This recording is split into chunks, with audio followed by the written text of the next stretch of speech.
বিধানসভা নির্বাচনের পূর্বেই ফের পূর্ব মেদিনীপুরে বিজেপিতে ভাঙন। হলদিয়ার বিধায়িকা তমলুকের শহীদ মাতঙ্গিনী পঞ্চায়েত সমিতির সভাপতি পরে তৃণমূলে যোগ দিলেন পুরুষোত্তমপুর গ্রাম পঞ্চায়েতের বিজেপির জয়ী পঞ্চায়েত সদস্য। ফলস্বরূপ বিজেপির গ্রাম পঞ্চায়েতের স্থায়ী সমিতি যেতে চলেছে তৃণমূলের দখলে। বিধানসভার পূর্বেই বিজেপির দখলে থাকা একের পর এক পঞ্চায়েত সমিতি গ্রাম পঞ্চায়েতের স্থায়ী সমিতি তৃণমূলের দখলে আসায় মাটি শক্ত হচ্ছে ঘাসফুল শিবিরের। চিন্তা বাড়ছে পদ্ম শিবিরের। বিজেপি ছেড়ে তৃণমূল কংগ্রেসে যোগ দিল পূর্ব মেদিনীপুর পুরুষোত্তমপুর গ্রাম পঞ্চায়েতের বিজেপি জয়ী পঞ্চায়েত সদস্য রিঙ্কু দাস অধিকারী। কিছুদিন পূর্বে আরেক জয়ী বিজেপি সদস্য নিরুপমা সাঁতরা তৃণমূলে যোগ দেন। পুরুষোত্তমপুর গ্রাম পঞ্চায়েতের 17টি আসনের মধ্যে 7টি আসন ছিল তৃণমূলের দখলে, 5টি আসন ছিল বিজেপির, 2টি আসন ছিল কংগ্রেস ও 2টি আইএসএফ এবং 1টি সিপিআইএমের। বিজেপি, কংগ্রেস, আইএসএফ এবং সিপিআইএম জোট করে গ্রাম পঞ্চায়েতের স্থায়ী সমিতি গঠন করে। গ্রাম পঞ্চায়েতের স্থায়ী সমিতি দখল করেছিল বিজেপি, কিন্তু তাদের জয়ী 2 সদস্য তৃণমূলে যোগ দেওয়ায় তৃণমূলের সদস্য দাঁড়ায় 9টি এবং বিজেপি জোটের সদস্য 8টি আসন। পুরুষোত্তমপুর বাজারে আমাদের পাড়া আমাদের সমাধান প্রস্তুতির সভায় তৃণমূলের তমলুক সাংগঠনিক জেলা সভাপতির হাত ধরে যোগদান পর্বের পরে বিজেপি স্থায়ী সমিতিকে হুঁশিয়ার দেন জেলা তৃণমূল সভাপতি সুজিত রায়।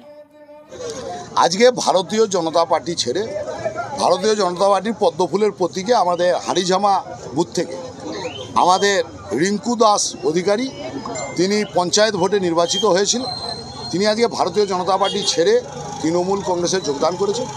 কয়েকদিন আগে এই গ্রাম পঞ্চায়েতে নিরুপমা সাঁতরা এই পুরুষোত্তমপুর গ্রাম থেকে নির্বাচিত হয়েছিল। তিনিও ভারতীয় জনতা পার্টির প্রতীকে নির্বাচিত হয়েছিলেন। ভারতীয় জনতা পার্টি ছেড়ে তৃণমূল কংগ্রেসে যোগদান করেছে। আমাদের এখানে 17টা সিটের মধ্যে 7টা সিট তৃণমূল কংগ্রেসের প্রতীকে নির্বাচিত ছিল, 5টা সিট ভারতীয় জনতা পার্টির পদ্মফুলের প্রতীকে নির্বাচিত ছিল। 2খানা সিট জাতীয় কংগ্রেস জিতেছে, 2টো আইএসএফ নির্বাচিত হয়েছে নির্দল হিসাবে, আর 1টা সিট বামপন্থীরা নির্বাচিত হয়েছে।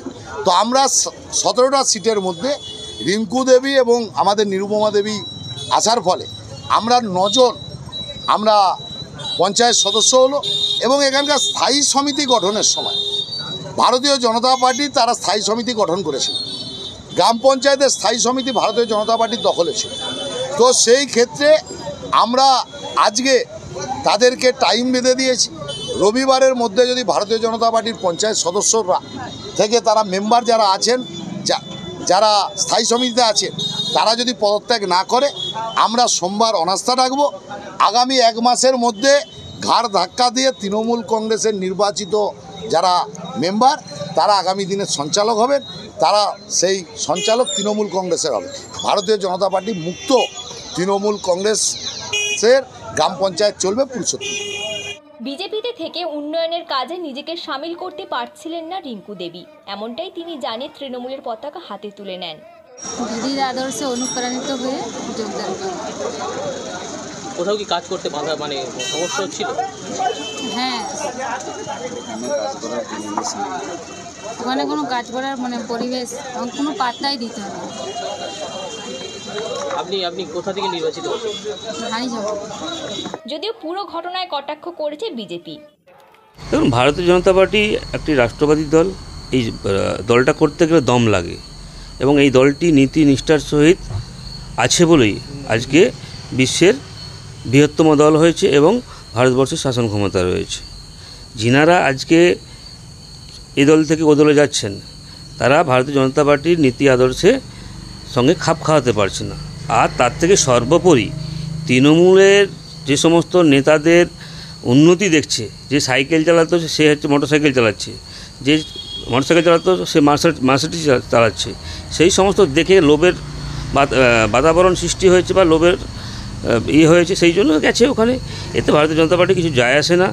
এইসব চলে গেলেও আমরা আগামী বিধানসভা নির্বাচনে ভালো ফল করব। তার প্রমাণস্বরূপ 24-এর লোকসভা নির্বাচনে আমরা এই বিধানসভা লিড করে দেখিয়ে দিয়েছি। কারণ এখানকার পাঁশকুড়ার প্রত্যেকটি মানুষ রাষ্ট্রবাদী মুসলিম থেকে আরম্ভ করে সবাই ভারতীয় জনতা পার্টির প্রতি আস্থা রাখছে।